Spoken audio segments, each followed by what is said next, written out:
আসসালামু আলাইকুম। আমার প্রিয় আপু ভাইয়ারা সবাই কেমন আছেন? আশা করি আল্লাহর রহমতে ভালো আছেন, সুস্থ আছেন। আজকে আরেকটি নতুন ব্লগ ভিডিও শেয়ার করব। আপনারা সবাই জানেন যে আমি কয়েকদিন থেকে বেশ অসুস্থ।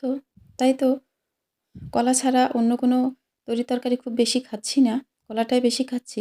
একটু, একটু করে ঘরে সব সবজি থেকে গেছে। যে সবজিগুলো আলাদা করে রান্না করা একদমই যাবে না, একেবারেই কম। তাই তো সবগুলো সবজি ভাবলাম যে আজকে একসঙ্গে মিক্সড করে রান্না করে নিই। তো এখানে আছে সাজনা, পুঁইশাক, মিষ্টি কুমড়া। একসঙ্গে সেদ্ধ করতে দিয়ে দিয়েছি সমস্ত মশলা দিয়ে। এবার সেদ্ধ করা হয়ে গেছে। এখন আমি এগুলাকে তেলে দিয়ে দিব। এরকম মিক্সড সবজি কিন্তু খেতে বেশ ভালোই লাগে। আর আমি যেহেতু আত্রাইয়ের মেয়ে, নওগাঁর মেয়ে, তাই তো আমাদের আত্রাই নওগাঁতে তো এরকম মিক্সড সবজি বেশিরভাগই রান্না করা হয়। তবে সেগুলোতে মাছ দেয়া থাকে। তো সবসময় তো আর মাছ পাওয়া যায় না। যখন মাছ পাওয়া যায় তখন কিন্তু বিশেষ করে বর্ষার সময় এই সবজিগুলোতে মাছ দিয়েই রান্না করে। এমনি, এমনি সবজি খুবই কম রান্না করা হয়। তো আমি আজকে রান্না করলাম আমার শ্বশুরের এলাকার মতো করেই একবারে সবজিতে বাগার দিয়ে বা যাকে বলে তেলে দিয়ে। তো সবজিগুলো আমার রান্না করা হয়ে গেছে। সবজিগুলো দেখেন কত সুন্দর কালার হয়েছে। তো এটা তো গেল সব একটু, একটু করে থাকা সবজিগুলো। যেহেতু অসুস্থ আমি কিছুই খেতে ভালো লাগছে না আর এই খাবারগুলো কোনোটাই আমার উপযোগী নয়। তারপরেও করছি খেতে পারছি না একটু, একটু করে খাবো। তো কিছু পটল ছিল ভাবলাম যে এই পটলগুলো বিচি ছাড়িয়ে নিই, এই পটলের কিছু একটা করি। তো আমার প্রিয় আপু ভাইয়ারা আসলেই পটলের কিছু একটা করতে যাচ্ছি। শুধু পটল নয়, অন্যরকম স্বাদে থাকছে একটা রেসিপি বা একটা আ আমার মতো করে মনের মতো করে আমি একটা আ তরকারি রান্না করব। আর কি তরকারি রান্না করছি দেখতে থাকুন নিশ্চয়ই দেখতে পাবেন। তো আমার প্রিয় আপু ভাইয়ারা ভিডিওটা লাইক দিয়ে দেখা শুরু করবেন আর প্লিজ ওয়াচ টাইম দিবেন। তো এখানে কিন্তু পটল আমি একটু সেদ্ধ করে নিলাম। তো পটলটাও সেদ্ধ করা হয়ে গেছে। আর এখন আমি একটু একটু না একটা টমেটো ভেজে নিব হালকা করে, খুব বেশি ভাজার দরকার নেই। তো এই টমেটোও ভাজা হয়ে গেছে, টমেটোটাও আমি এখন উঠিয়ে নিচ্ছি। আর ভাবলাম যে কড়াইয়ের কাজগুলো অনেকটাই আগে নিই আর ওই পটল আর উম টমেটোটা একটু হালকা ঠান্ডা হোক, এ ফাঁকে আমি এই কড়াইয়ে মাছগুলো ভেজে নিই। কারণ শুধু সবজি রান্না করলেই তো হবে না, মাছও রান্না করতে হবে।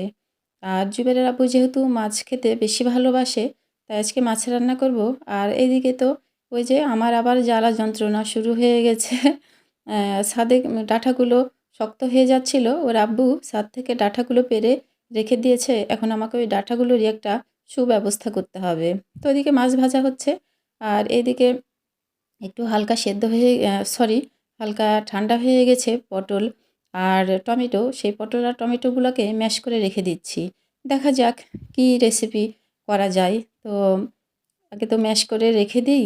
মাথার মধ্যে তো কত কিছুই কিলবিল করে ঘুরে বেড়ায়। যেকোনো একটা কিছু করা হবে। তো আসলে হঠাৎ করে কোনো কিছু করা যায় না। আগে থেকেই একটু প্ল্যান করে রেখে দিতে হয় যে কি করব। তো আমারও সেই একই অবস্থা। আমি কিন্তু আগে থেকেই একটু প্ল্যান করেই রেখেছি কি করব। মাছ ভাজা হয়ে গেছে। সেই কড়াইয়ে এখন দিয়ে দিলাম এগুলো। আমার বাড়ির নিজ হাতে তৈরি করা শুটকি। আমার প্রিয় আপু ভাইয়ারা যারা নিয়মিত আমার ভিডিও দেখেন তারা জানেন যে এই শুটকিগুলো আমি করেছি। আমার ভাইয়ের দেওয়া পুকুরের মাছগুলো নিয়ে এসেছিলাম আর সেখান থেকে শুটকিগুলো করেছি। তো ভাবলাম যে আজকে আমার বাড়ির শুটকিগুলো দিয়ে একটা অন্যরকম রেসিপি করব। এখানে কিন্তু আমি রসুন দিয়েছি অনেকগুলো, অনেকগুলো কাঁচামরিচ দিয়েছি আর অনেকগুলো কিন্তু পেঁয়াজ দিয়েছি।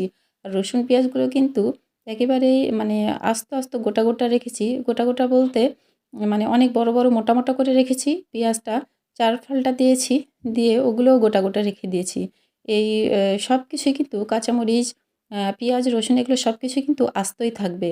তো একে, একে রান্না করার যে মশলাগুলো সেই মশলাগুলো দিয়ে দিলাম। দিয়ে একটু নাড়াচাড়া করে এগুলো সেদ্ধ হতে দিব। আর বলে রাখি যে আমি বাড়ির শুটকি রান্না করলেও কিন্তু গরম পানিতে একটু ধুয়ে পরিষ্কার করে নিই। এই শুটকিগুলো কিন্তু গরম পানিতে ভিজিয়ে রেখেছিলাম ধুয়ে পরিষ্কার করেই তারপরে রান্না করতে কিন্তু দিয়েছি।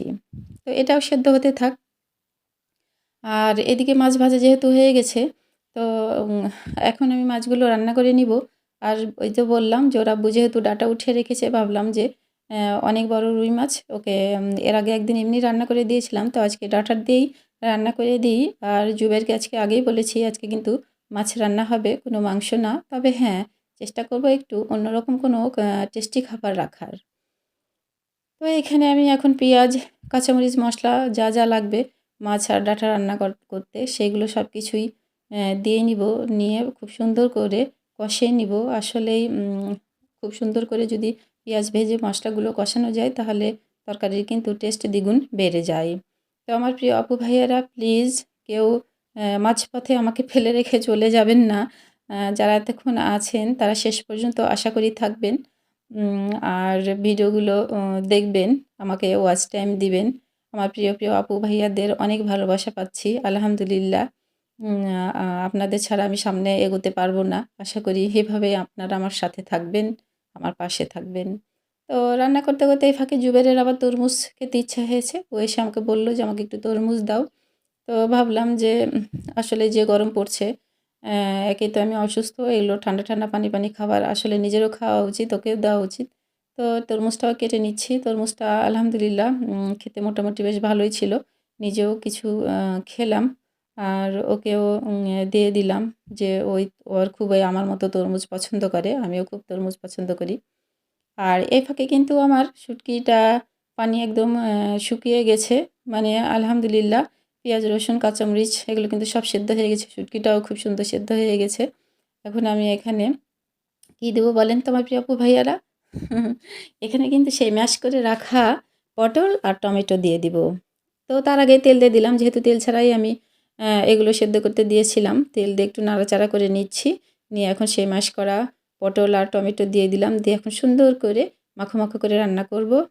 ঘরে যেহেতু আমার পটল ছিল, তাই আমি পটলই দিয়েছি। তো এই রেসিপিটা যে এতটাই খেতে মজা হবে আসলে বানানোর আগে একদমই ভাবিনি। যেহেতু আমি শুটকি খুবই পছন্দ করি, শুটকি প্রিয় মানুষ। আমার মতো যারা শুটকি প্রিয় আছেন তারা এই রেসিপিটা করে খেয়ে দেখবেন। আসলেই খেতে কিন্তু ভীষণ ভালো হয়েছিল। আপনাদের কাছেও আশা করি খেতে খুব বেশি ভালো লাগবে। আর এই গরমের দিনে এরকম মাখো শুকনা যদি কোনো খাবার থাকে তাহলে তো খাওয়াই যায়, তাই না বলেন? আর যেহেতু আমি ২ টা তরকারি রান্না করলাম, ওগুলো একদমই শুকনা মাখো। তাই তো মাছটা একটু ঝোল করব। মাছে কিন্তু আমি টমেটো দিয়েছি, আবার সাথে কিন্তু আমও দিয়েছি। তাই তো এই মাছের তরকারিটা বেশ টক হয়েছিল। মানে একটু বেশিই টক হয়েছিল।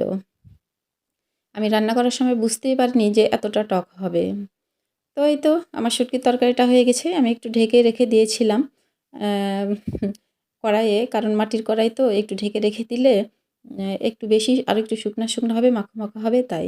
তো আমার প্রিয় আপু ভাইয়েরা আমার রান্নাবান্না একদমই শেষ। সবগুলো খাবারই আলহামদুলিল্লাহ খেতে ভীষণ ভালো হয়েছিল। খুবই মজা করে, শান্তি করে যতটুকু হোক খেয়েছি। যদিও খুব বেশি খেতে পারছি না। এখনও সুস্থ হইনি। জানি না আল্লাহ আমাকে কখন পুরোপুরি সুস্থ করে দিবে। সবকিছু আল্লাহর ইচ্ছা। আল্লাহর কাছে দোয়া করছি। তো আমার জুবায়ের কিন্তু খুবই মজা করে খেয়েছিল। যদিও আজকে মাছ রান্না করেছিলাম। টক মাছই ওর খেতে ভীষণ ভালো লেগেছিল। তো সবাই ভালো থাকবেন, সুস্থ থাকবেন। ফিরে আসবো আগামীতে নতুন কোনো ব্লগ ভিডিও নিয়ে। আল্লাহ হাফেজ।